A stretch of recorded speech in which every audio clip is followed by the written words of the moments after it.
Hello again. It's day 3 of the 2024 Wine Advent Calendar from Drinking It In.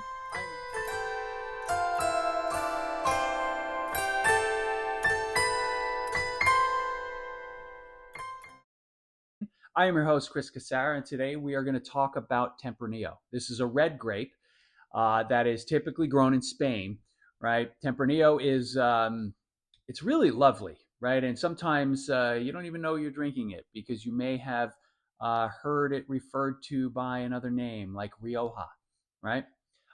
So Tempranillo the grape, medium to full body, medium to high tannins. These are big wines, and medium to high acid. So medium to full, medium to high across the board.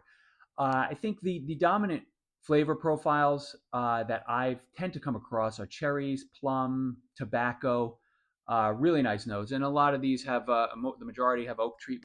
When you see Ribero del Duero, I thought my mic was giving out. Ribero del Duero or Rioja, those are the most famous Tempranillo-based wines.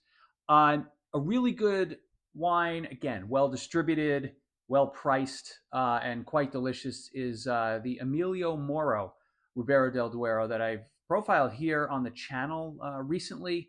A great wine if you want a bigger Tempranillo for your drinking evening. And if you want to see more on that one, right, you can click on this video here, and I'll see you for day 4 soon.